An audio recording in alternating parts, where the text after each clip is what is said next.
Had Fox News existed and been essentially the state-run TV during the Nixon era, there might not have been an impeachment of Richard Nixon. But there is this whole echo chamber that supports whatever the president says. What I find so astounding about the last year is how much this deeply flawed president could remake an entire political party in his own image. And now tanks in the streets. You know, I mean, I laugh too. I mean, it's a funny premise, comedian, we like a premise like that, ha ha ha. But it's not really funny. The idea, because you should not get used to the look of tanks in the streets. Adam Schiff is not only a stone cold, hopeless loser, but he is one of the most corrupt, one of the most shameful, one of the most heinous individuals ever to serve in public office in America. And everything he's devoted his life to has been debunked, discredited, and discarded. He literally represents the face of failure. His sole achievement in life was fighting a losing war against Donald Trump, and now President Trump is in the White House, and Adam Schiff is the leader of a dying and dethroned movement. Last time, I showed you how Trump called out Representative Adam Schiff for his double standards. But what I didn't get to show you was Trump slamming Schiff for brewing a storm in a teacup, classic Schiff. You see, the Democrats and the woke left have made it their mission to take down Trump by spreading fear and panic. But here's the twist. Bill Maher, yes, that Bill Maher, longtime ally of Schiff's, is finally waking up to the madness and calling them out. And trust me, the fallout is explosive. If you haven't already, hit that subscribe button and let's dive in. But we do need to be mindful of the much bigger challenge facing the country right now. And that is there is a systematic undermining of our system of checks and balances. Brick by brick, the walls are being taken down. The wall between the White House and the Justice Department, the way we are demeaning the press, and as you say, we're suggesting that there is no such thing as objective fact anymore. The way the administration says that a judge that rules against us is illegitimate. These are ways in which they're doing enormous damage to our system of government. Right out of the gate, Schiff shifts into fifth gear, tearing into Trump's administration for supposedly undermining the press and the justice system. But that's rich coming from Schiff, considering what the Biden administration did to the press when they held the reins. I vividly remember people being canceled and deplatformed simply for expressing their views. Seems like Schiff conveniently forgot all that, and now he's making a mountain out of a molehill just because his party isn't in power.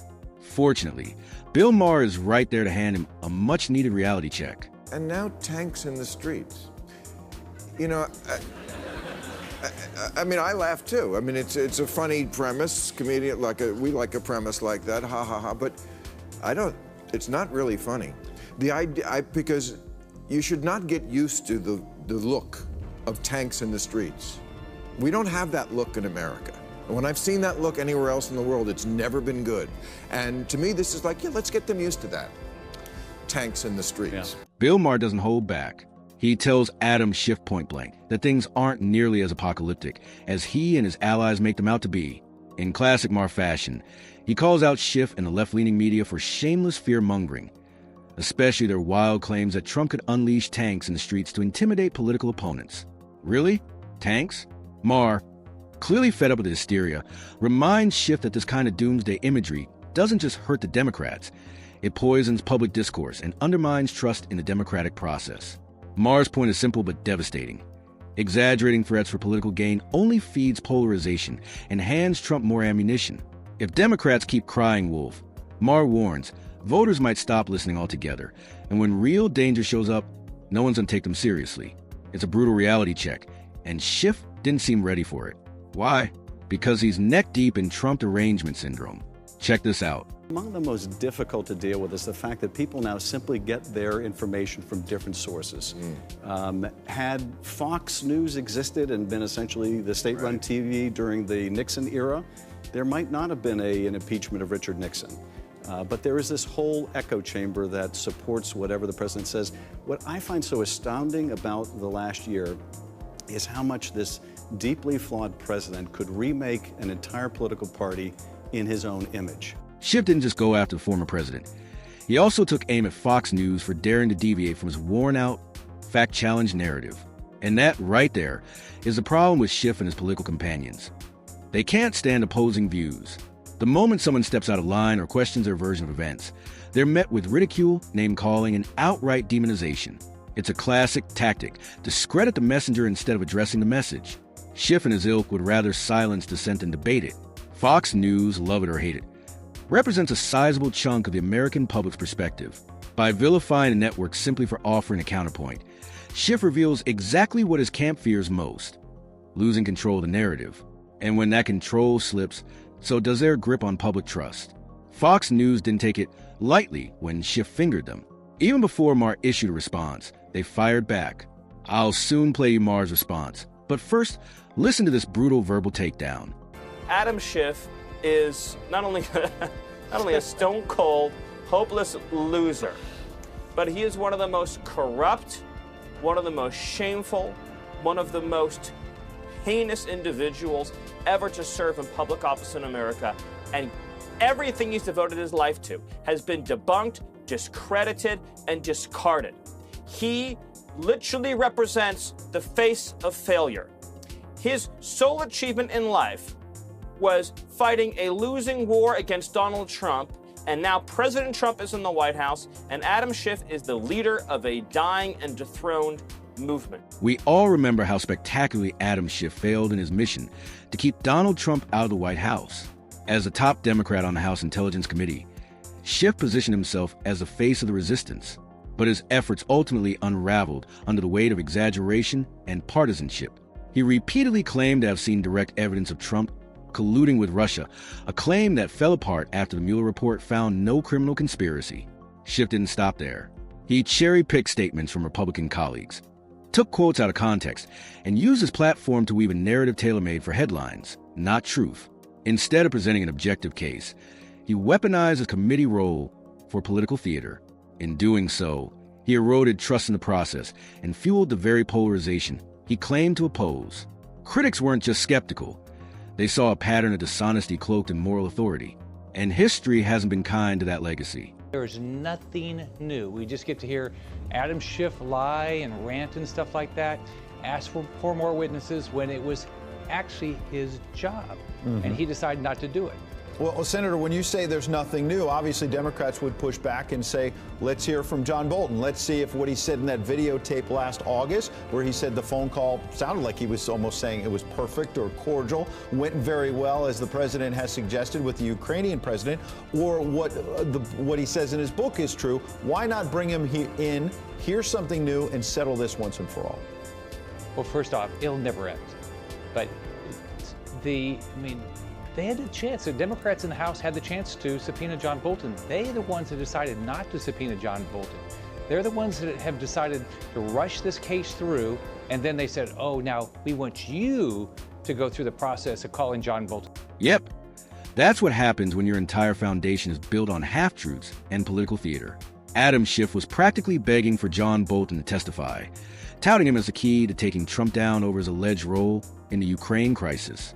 Schiff made it sound like Bolton's testimony would be the smoking gun, but then, when the opportunity finally came knocking, Schiff backed off. Why? Because it turns out he may have misrepresented what Bolton would actually say. It was a stunning about-face. The man who once demanded Bolton take the stand suddenly had cold feet. Why? Because if Bolton's testimony didn't align with Schiff's narrative, the whole impeachment charade could unravel, and Schiff couldn't afford that. Instead of risking exposure, he chose silence, proving once again that political survival trumps truth in his world. And the media? They let it slide, as if selective outrage is somehow a legitimate political strategy. But the public is catching on, and the double standards aren't going unnoticed anymore.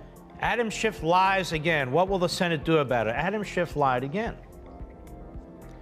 And we'll get into this a little bit more detail. And Politico actually was the website, a very liberal website that broke the story. And the story is this, that an oligarch whose name began with Z, who had ties to Burisma, in fact, may have been the chief dog over at Burisma, an oligarch, that Adam Schiff was trying to tie Trump surrogates and Rudy Giuliani into pressuring the president of Ukraine, whose name begins with Z too. but it had nothing to do with the president of Ukraine. But Adam Schiff had made that representation yesterday on the floor of the Senate to the senator. Remember this one?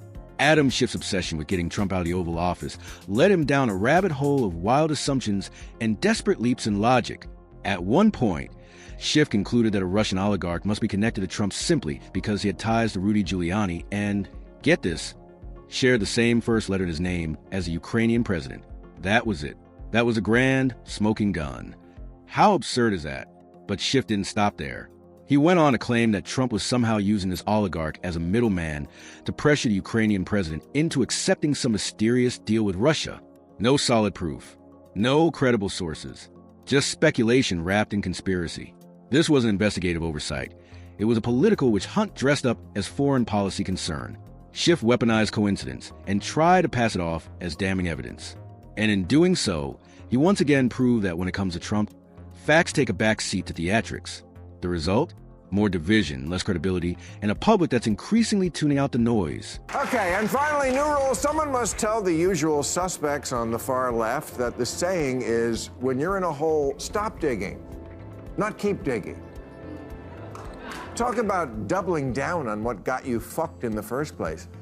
Even the one concession I've heard a few people on the losing side offer, that liberals should stop saying the Trump voters are stupid, comes with a kind of unspoken parentheses. We know they are stupid, just don't say it. If I were Adam Schiff, I'd seriously consider dialing back the lies about Trump and finally seek some recovery from his chronic case of Trump derangement syndrome. Because let's be honest, that obsessive hatred is exactly what cost Democrats the White House in the first place. The nonstop attacks, the baseless narratives, the media echo chamber. It all backfired. I'd stop writing off Trump voters as ignorant or brainwashed and start treating them with a little respect. Not by pandering, but by being truthful, transparent, and grounded in reality. Because when you insult millions of Americans for simply voting differently, you don't win them over, you push them further away. It's time to stop preaching to the choir and start listening to the crowd. Americans are tired of being talked down to. If Schiff and others in his camp actually want to lead, they should try honesty for a change. Truth is, Trump didn't break America. He just exposed who are pretending to hold it together. And if the left keeps doubling down on delusion, they'll keep losing the very people they claim to fight for. I got bad news for you. They don't have a monopoly on stupid. You wear Queers for Palestine t-shirts and masks 2 years after the pandemic ended. And you can't define woman, I mean person who menstruates. You're the teachers' union education party, and you've turned schools and colleges into a joke. You just lost a crazy contest to an actual crazy person. Maher brings up yet another reason why he believes Schiff and his allies lost the election. Their increasingly bizarre policies and fringe ideologies. At the top of that list, the left's insistence that gender is entirely fluid, that a woman can become a man and vice versa. And yet somehow, they couldn't even define what a woman is. That kind of mental gymnastics didn't just confuse people, it alienated them. To the average American trying to raise a family, pay bills, and live with basic common sense, this stuff felt completely disconnected from reality. It wasn't progressive, it was absurd. People didn't see themselves in those talking points. Instead of inclusivity, it came off as elitist, overly academic, and wildly impractical. Maher points out that when you stop making sense of the average voter, you lose them. Fast. You can't claim to be the party of science and then refuse to answer simple biological questions. Voters noticed, rolled their eyes, and walked away. And now the left is shocked they lost ground. Maybe it's time to stop blaming Trump and start rethinking the message. In the end, Schiff's theatrics, fear-mongering, and disconnect from everyday Americans backfired. Bill Maher's blunt reality checks expose the cracks in the left's narrative. If Democrats want to win again, they'll need less hysteria, more honesty, and a serious reality check. Because as it stands, voters aren't buying drama. They're craving truth, clarity, and common sense. This brings us to the end of today's video. If you enjoyed our commentary on woke politics, then hit the like button and subscribe to this channel for more videos like this. Thanks for watching, and see you in the next one.